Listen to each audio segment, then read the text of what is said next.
Smart phone வைத்திருக்கும் பள்ளி மாணவர்களின் எண்ணிக்கை கடந்த 2 ஆண்டுகளில் 61% உயர்வு. இதனால் கல்வியில் சமத்துவம் அதிகரிக்க வாய்ப்பு ஏற்படும். நாடாளுமன்ற ஆய்வறிக்கையில் தகவல்.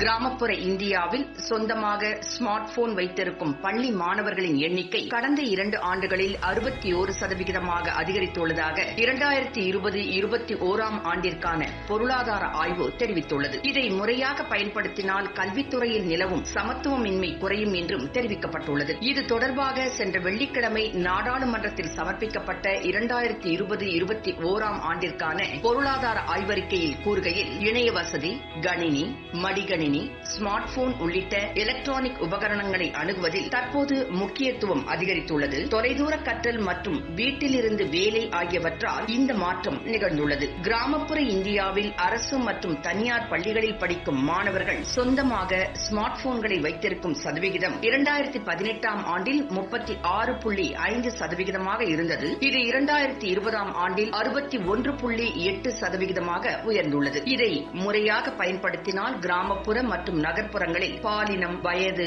மற்றும் வருமான குழுக்களுக்கு இடையில் உள்ள டிஜிட்டல் பயன்பாட்டு வேறுபாடும் சமத்துவமின்மையும் கணிசமாக குறையும். நாட்டில் கல்வி அறிவை பொறுத்தவரையில் தொடக்கப்பள்ளி அளவில் 96% பேர் கல்வி அறிவு பெற்றவர்களாக உள்ளனர். 100% கல்வி அறிவை அடைய நாடு 4% பின்தங்கியுள்ளது. தாழ்த்தப்பட்ட, பழங்குடி மற்றும் பிற பிற்படுத்தப்பட்ட வகுப்புகளில் உள்ள பெண்களின் கல்வி அறிவு விகிதம் தேசிய சராசரியை விட குறைவாக உள்ளது. இவ்வாறு இந்த ஆய்வில் தெரிவிக்கப்பட்டுள்ளது.